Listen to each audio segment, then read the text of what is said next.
Moving on to the next session. We now have a session which is a keynote session on satellite in the 5G ecosystem by Rahul Watts, CRO, Airtel India. Mr. Vatts has expertise in regulatory policy, licensing, and spectrum with more than 25 years of experience. He is an active participant in evolution of telecom and digital journey in India and part of various industry and regulatory initiatives which have shaped policy reforms over the last 15 years. He is responsible for regulatory approval of biggest telecom M&A in India and also for approval of biggest FDI approval in telecoms in India, and is also responsible for obtaining more than 30 telecom licenses in the last 12 years. Please put your hands together and let us welcome Rahul Watts from Airtel India. Hi, good evening everybody. I'm Rahul. I am double hatting as the director for OneWeb in India, and also I am the Chief Regulatory Officer for Airtel. I am going to briefly cover the topic of satellite communication and try to make you understand what exactly is happening on satellite space and what is happening in the communication space. Please move on.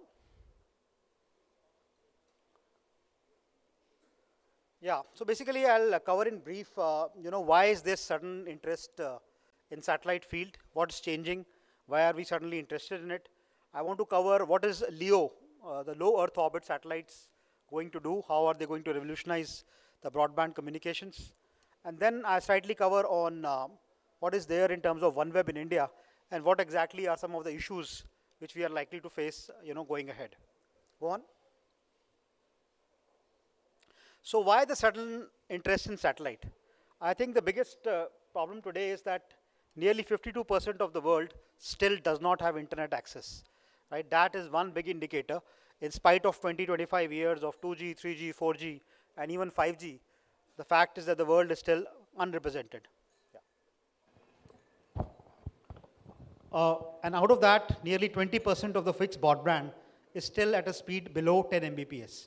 Right? So when we talk about 5G, the fact is that even ubiquitous coverage of 4G is not available, and even where it is available, the speeds are quite slow. Also, large part of our businesses are now going on cloud. Right? So we are moving towards enterprises, and enterprises are working on cloud. So if you are on cloud and if you are going to access your data, you require much more stable broadband connectivity. Also, we are now into a new phase of economy.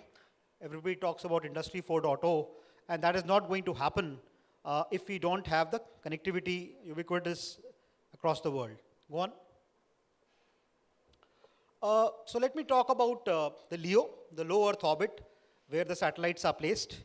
Low Earth orbit basically means that you are trying to place a satellite at around 1200 kilometers above Earth's surface, as against the normal geostationary satellite, which used to be around 36,000 kilometers. So what is the advantage? The advantage is that you get very low latency and you get higher speeds because of the miniaturization of the chipset. Now LEO satellites are then able to cover the entire globe with a certain number and at a very low latency and a very high speed. So wherever 4G, 5G are not reaching, you will always have a satellite reaching completely. It's also a good solution for rural connectivity gaps. And when I'm talking about rural connectivity gaps, you'll be surprised to know even a country like US has got huge coverage gaps. And they have something like what we have USF out in India. They have called something called a Rural Development Opportunity Fund, called RDOF. So RDOF is actually subsidizing large part of that coverage. So what are these satellites going to do? Basically, there are three basic use cases. One, of course, is to go down to the public sector agencies, which largely cover the manufacturing facilities and healthcare facilities. It can cover the traditional buyers, which are maritime and air. And then, of course, the public utility and energy companies, which are spread across large swathes of land. So these are the basic areas which are going to get connected. Go on. So one of the questions which always you ponder is, why should I go for satellite? Why, when I'm going towards 5G, what is the advantage you get or what is the disadvantage you get? So let me first share with you that OneWeb is already built as a LTE network. We are a beam-centric configuration. We are basically ready for 5G type features, right? So this is a satellite which is a next generation satellite. It's not an old satellite. We are going to have data rates greater than 100 Mbps per user. right? We are going to support mobility even at speeds greater than 500 kilometers per hour. So that is the amount of latency and the stability you will get in the overall context. Of course, we come with advanced slicing features, and we can also differentiate the quality of services which an individual user or a B2B enterprise is going to get. One. About OneWeb now. So OneWeb is a company which has been promoted by Bharti Group. Recently, we have announced, proposed a merger. Currently, our biggest partner is the UK government. The Eutelsat merger, once it happens, hopefully around first quarter of next year, we are going to have the French government becoming a part of the venture, UK government, Bharti being the largest shareholder out of the entire lot. So that's the structure in terms of the company. Of course, we are committed in India to cover every single square inch from day one, right? So whenever we power up, we are going to cover the entire country. And of course, we are working with our distribution partner, Hughes, to spread the services in the country. What are the use cases? Strategically, we are already in touch with Ministry of Defense for large part of our usage. We will also work along with operators for backhaul, connecting the backhaul. And last but not the least, we have tried to work with the Government of India and NSIL in actually sending some of the OneWeb satellites through NSIL. And the first lot of those satellites should hopefully power up into space starting, I think, around mid-October next month. One. Okay, so the developments so far.